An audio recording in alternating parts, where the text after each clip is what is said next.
Evangelho, sábado da quarta semana do tempo comum. O Senhor esteja convosco, Ele está no meio de nós. Proclamação do Evangelho de Jesus Cristo segundo São Marcos. Glória a vós, Senhor. Naquele tempo os apóstolos reuniram-se com Jesus e contaram tudo o que havia feito e ensinado. Ele lhes disse: Vinde sozinhos para um lugar deserto e descansai um pouco.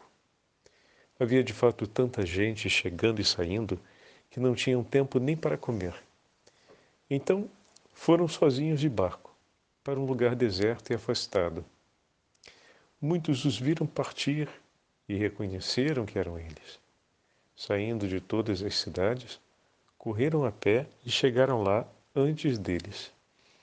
Ao desembarcar, Jesus viu uma numerosa multidão e teve compaixão, porque eram como ovelhas sem pastor. Começou, pois, a ensinar-lhes muitas coisas. Palavra da salvação. Glória a vós, Senhor. Sábado da quarta semana do tempo comum, hoje memória facultativa de São Brás, bispo e mártir. Em nome do Pai, do Filho e do Espírito Santo. Amém. Queridos irmãos e irmãs, a Santa Liturgia nos dá a graça de retomarmos a leitura do 6º capítulo do Evangelho de São Marcos. Nesse sábado tão especial, por recolher duas intenções. A primeira, a memória do Imaculado Coração de Maria, o primeiro sábado do mês de fevereiro, em que somos convidados a renovar nosso ato de consagração ao coração dulcíssimo e imaculado de Maria.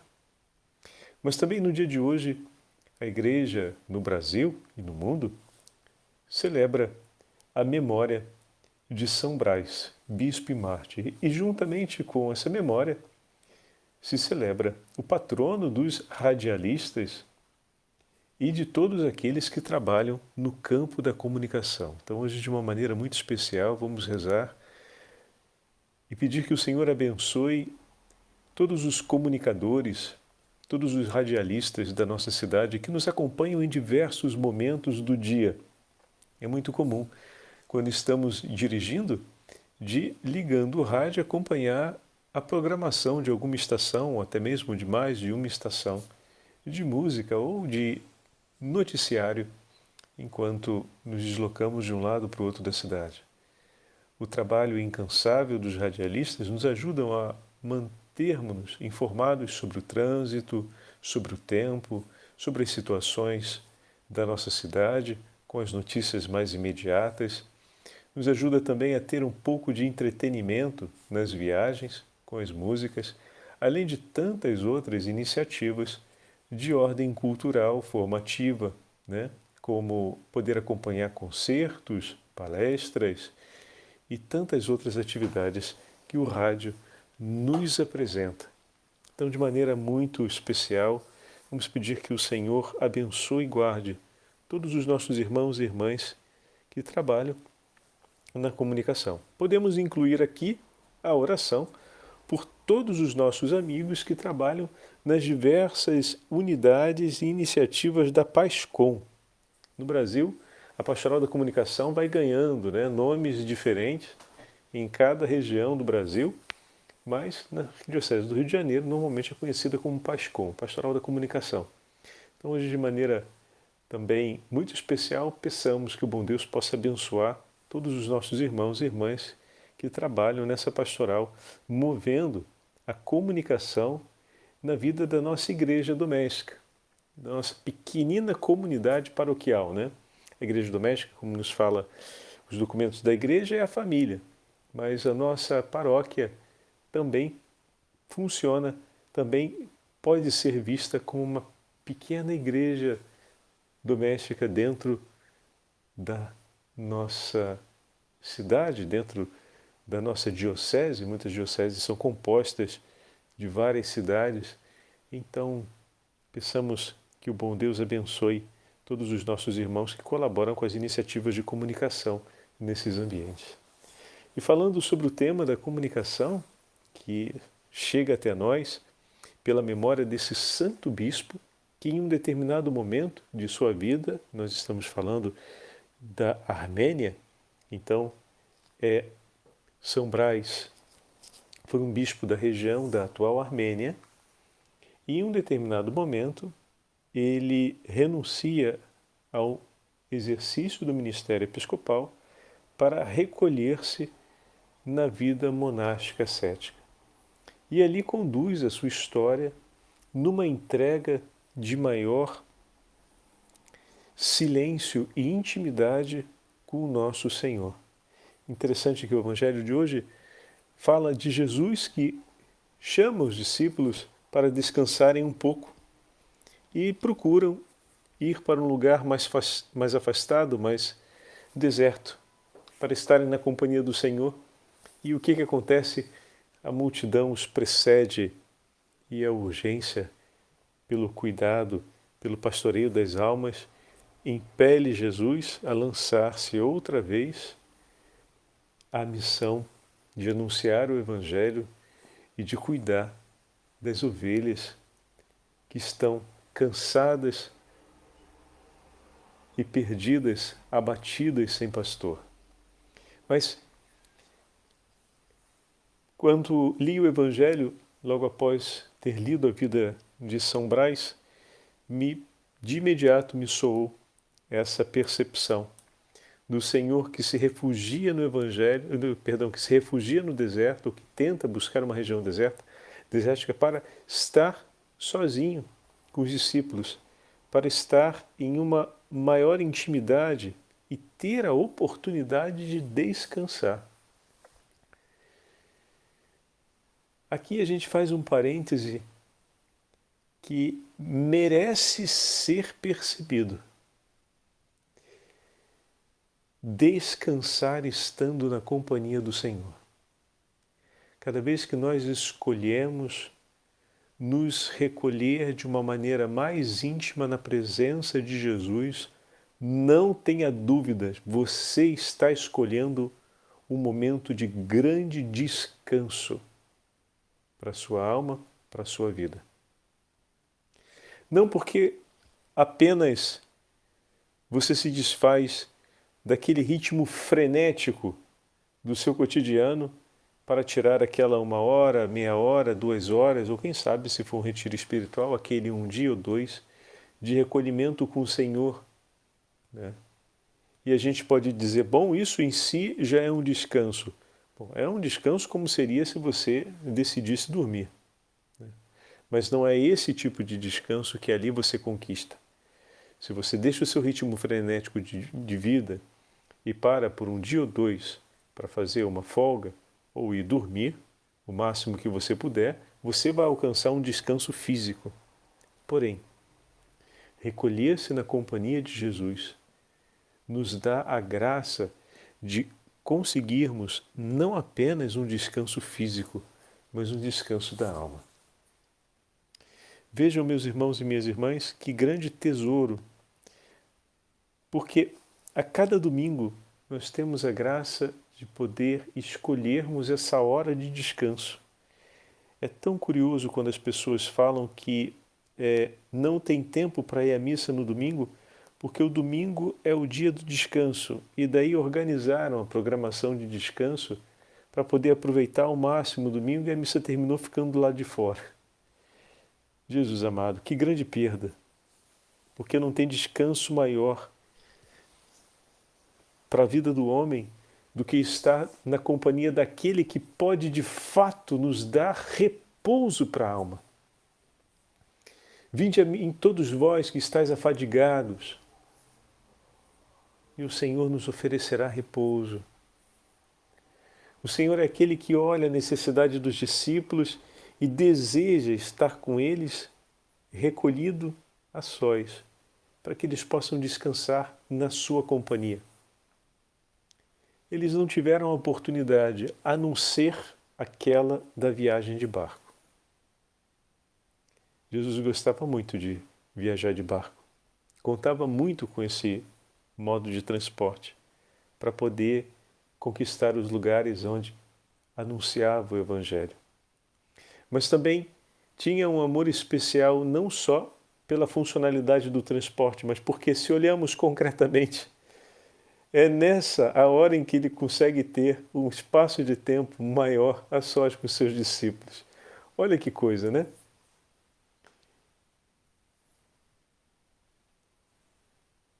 É exatamente ali, aproveitando aquele tempo. Isso me chama muita atenção porque para o Senhor não tem tempo perdido. Às vezes a gente organiza a nossa programação de vida pensando nas metas, né?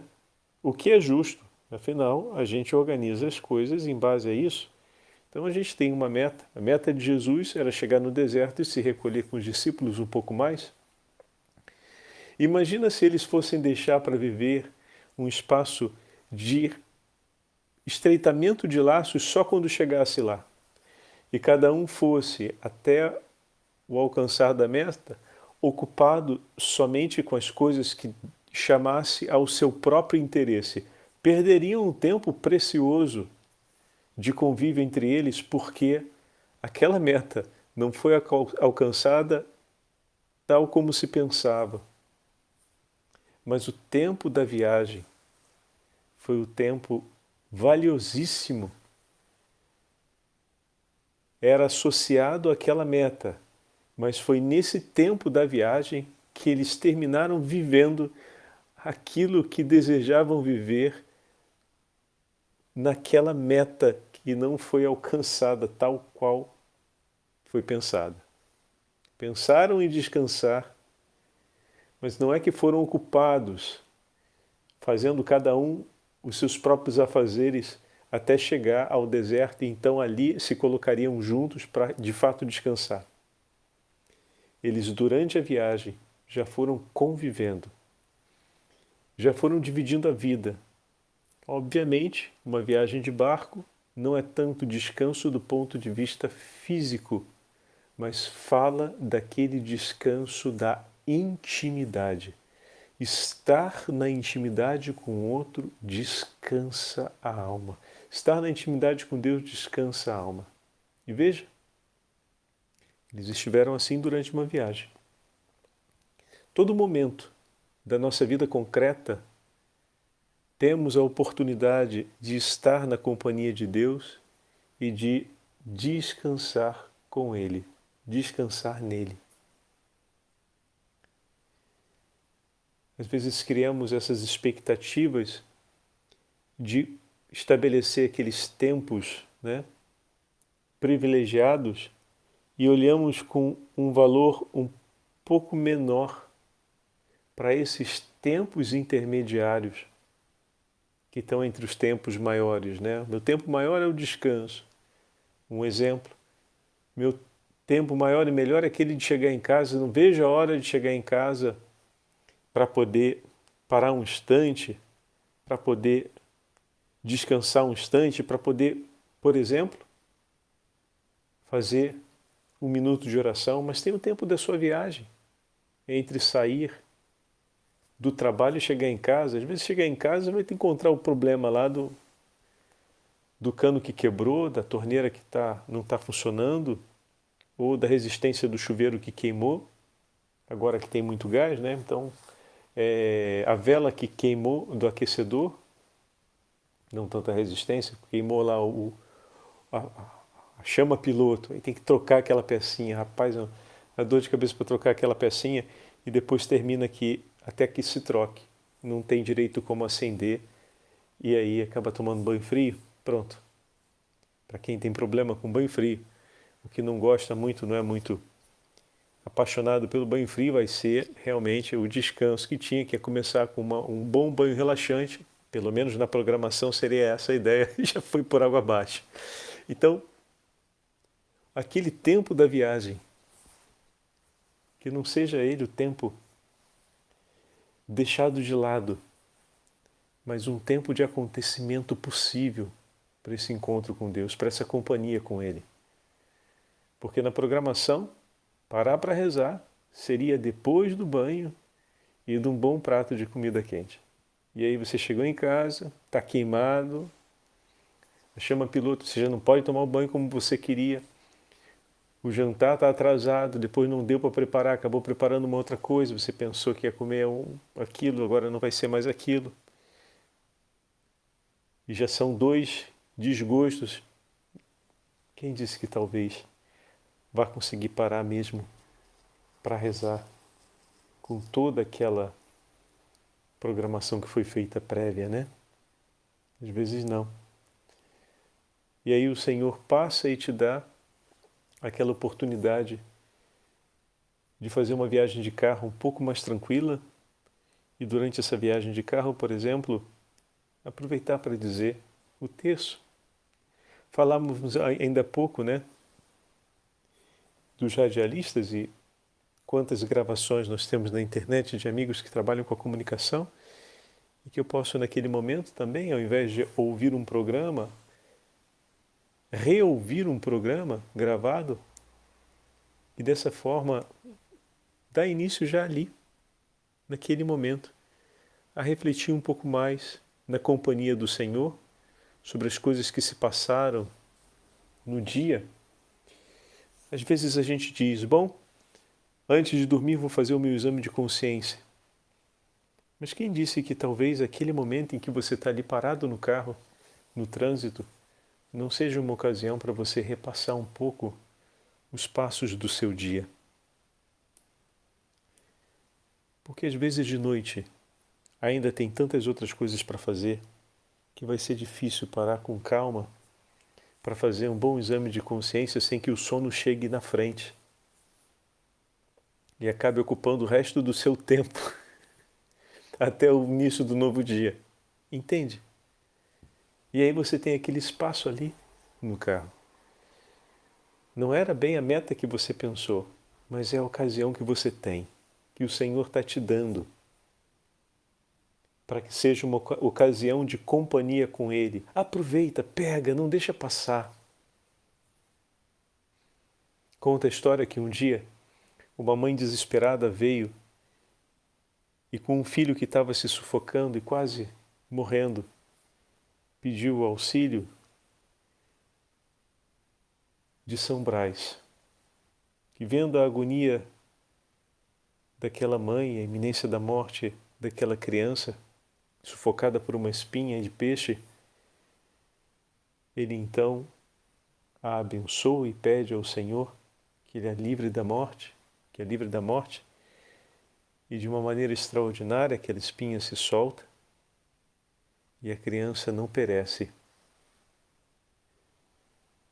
E a bênção de Deus, mais uma vez, salva uma pessoa. Veja, chegou aquela mãe que não estava sendo esperada por São Brás. E como nos diz a tradição, prontamente ele se dispôs a socorrer a criança, oferecendo por ela a bênção e a oração, pedindo ao Senhor que a livrasse da morte. Assim também o Senhor passa na nossa vida nos oferecendo ocasiões para estarmos juntos. Assim também o Senhor tem à sua disposição interior. Talvez São Brás estivesse também programado o seu tempo de ocupar-se com uma outra realidade. Mas eis que chegando ali, viu aquela ovelhinha angustiada, sofrendo pela possibilidade da morte de seu filho. E ele deixou tudo o que tinha programado para poder socorrê-la na caridade. Assim Jesus, chegando lá e vendo aquela numerosa multidão, sentiu uma grande compaixão por eles. Como São Brás sentiu por aquela mãe e por aquela criança em dificuldade. E como um bom pastor se lançou por aquela mãe e por aquele filho em agonia e o salvou da morte. Também Jesus, o bom pastor, vendo aquela multidão ali como ovelhas sem pastor, movido de compaixão, se lançou a cuidar delas. Que essas duas experiências nos acompanhem. A certeza de que em cada pequeno momento o Senhor está desejando fazer-se companhia conosco para nos dar o repouso da alma e que, ao mesmo tempo, o nosso coração tenha sempre essa prioridade, essa disposição com a oportuna atenção para o que o Senhor nos pede, a fim de que nós possamos também ter um coração de compaixão e pronto, disposto a socorrer os nossos irmãos e irmãs segundo o pedido do Senhor. Que nós saibamos mudar do nosso programa para o programa do Senhor, cada vez que Ele nos pedir, para cumprirmos a misericórdia e vivermos a compaixão. O Senhor esteja convosco, Ele está no meio de nós. Pela intercessão de São Brás e do Imaculado Coração de Maria, abençoe-vos o Deus Todo-Poderoso, Pai, Filho e Espírito Santo. Amém.